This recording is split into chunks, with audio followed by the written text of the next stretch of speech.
আজকে ছিল গণেশ চতুর্থী। দুপুরে লাঞ্চের পর বেরিয়ে পড়লাম। গড়িয়াহাট মার্কেটে পুজোর কালেকশন কেমন আছে সেটাই দেখে নেব, আর দেখে নেব বাজার কলকাতায়। Hello everyone, welcome to all about Chandrani. আশা করছি যে যেখান থেকে বসে আমার আজকের ব্লগটা দেখছো সবাই খুব ভালো আছো, সুস্থ আছো। আজকে হলো গণেশ চতুর্থী। দুপুরের লাঞ্চের পর বেরিয়ে পড়লাম একটুখানি। তো সব জায়গায় আজকে গণেশ পুজো হচ্ছে। আমাদের এই কলকাতায় গণেশ পুজোর সেরকম একটা চল না থাকলেও ইদানিং কয়েক বছর হলো আমাদের এই কলকাতায় কিন্তু গণেশ পুজোর প্রচলনটা হয়েছে।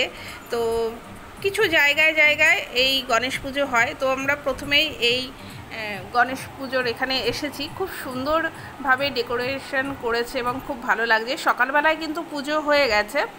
তো আমরা এসেছি যেহেতু লাঞ্চ করে বেরিয়েছি, এখন প্রায় 4টে মতন বেজে গেছে আমাদের এখানে আসতে।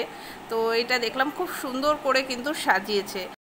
আর এই পুজোটা হচ্ছে কিন্তু গড়িয়াহাটে বাজার কলকাতার ঠিক অপোজিটেই কিন্তু এই পুজোটা হচ্ছে। তো এটা দেখে আমরা এবার ঢুকবো বাজার কলকাতায়। এই যে তোমাদেরকে দেখাচ্ছি, দেখো বাজার কলকাতার ঠিক অপোজিটে কিন্তু এই পুজোটা। পুজোর মাত্র আর হাতে গোনা 30 দিন বাকি। সেভাবে কিন্তু এখনও আমাদের পুজোর কেনাকাটা শুরু হয়নি। মেয়ে কিছু অনলাইন থেকে কেনাকাটা শুরু করেছে, তবে সেইভাবে দোকানে গিয়ে কিন্তু এইভাবে কেনাকাটা শুরু হয়নি। তো সেজন্যই ভাবলাম যে আজকে যেহেতু গণেশ পুজো ছুটির দিন আছে, তো একটু বেরোই। তো সেজন্যই আসলাম এখানে গড়িয়াহাটের দিকে। তো এসে দেখছি খুব একটা ভিড় কিন্তু এখনও হয়নি। এরপর থেকেই কিন্তু ভিড়টা শুরু হয়ে যাবে।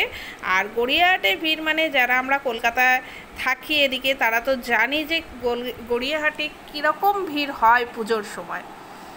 তো এখনও সেরকমভাবে এখানে দেখো তোমরা দেখতেই পাচ্ছ খুব একটা ভিড় হয়নি।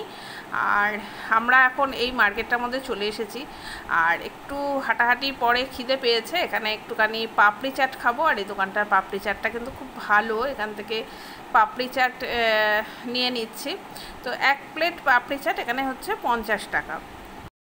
এখন আমরা চলে এসেছি স্পেন্সার্সে। তো এখানে থেকে আমরা প্রথমে ফার্স্ট ফ্লোরে এসেছি।